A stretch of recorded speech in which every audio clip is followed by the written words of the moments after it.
Hello lamp fans. This week we're looking at a lamp I just picked up at a antique market in southwestern Ontario. I was away for business and I just popped in for a quick break and walk around.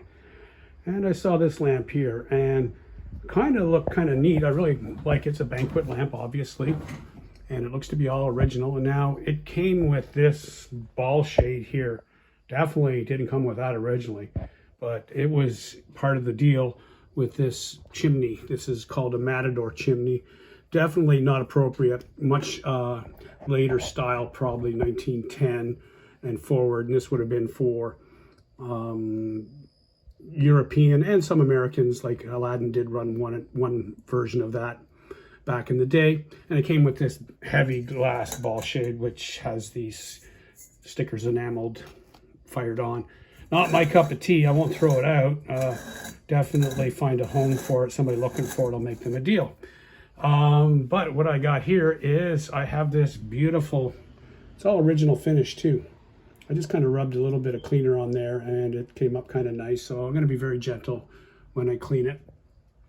And I didn't recognize who makes this. So, typically you'd look for like, Bradley Hubbard and Plume Atwood and all the regular guys for lamps, but this isn't any of them. So when identifying lamps, you could go on Facebook and say, what do I got?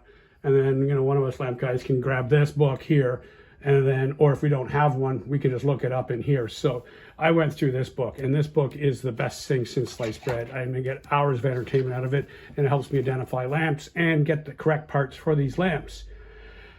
So this has all American center draft lamps, and that's all I specialize in. I don't really do flat wick stuff. That's another rabbit hole. So just center draft. So I went through almost the whole book. Now the identifiers to identify this from other brands, I'm going to pull the font out, and it's in like perfect shape. And it was electrified at one point, and what they did is they removed the threaded rod, probably had like a 1/4 inch threaded rod with square nuts, and they put this modern lamp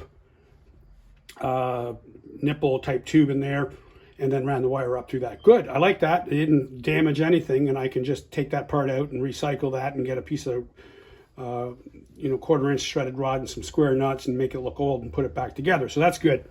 The other thing they didn't do is they didn't drill this. So all they did is just ran the wire right up the top, put the socket in at the top, and of course they threw away the flame spreader. So I need a wick and a flame spreader. So I took this thing apart, and the wick razor mechanism is in, or the razor piece inside is all there. So it just takes a number 2 wick. That's easy peasy. But what made this different is the way that this works with the knob and the pull. Most lamps have it sideways this way, so the knob faces you. So all the other manufacturers do it this way, but this manufacturer did it this way. The other thing too is this, the burner itself, it's got this really nice sort of diamond with little holes in it. It's really well done. It comes apart easily. Everything's there. This will be an easy lamp to restore. I need a flame spreader and a wick, and maybe one day an appropriate shade. So anyway, I went through this entire book to figure out what it was, and I came up with Matthews and Willard Company, 1890 to 1903. So what gave it away was the knob. Now my knob doesn't have the patent dates 97, so it just says patent applied for, so it's pre 1897, I should say. And I'm looking for a flame spreader like this, with a bulge at the top and a flare at the bottom. So I know what I'm looking for, and it's probably going to be something like that one there on the left, the 1895, I believe. And then they have other patents over here and other flame spreaders, but I'm pretty sure I'm going to need this guy here. And so I went through my collection and I found a Columbia, which is not even the same manufacturer, but it kind of fits in there. And you know what? That'd probably work in a pinch. But, I'm a stickler, so I'll just keep my eyes peeled for the right one. So Matthews and Willard's Manufacturing Company is what I'm looking for. So anyway, that's how you buy lamps. I didn't pay much. I think I paid $85 Canadian, which is probably about 65, 70 US.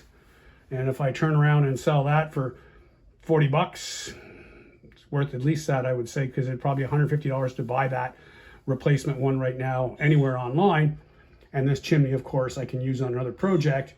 So, you know, I could be into this lamp for $50. What's it worth? Well, who knows? Whatever somebody wants to buy it for. But I don't think I'm going to sell it because it's a really nice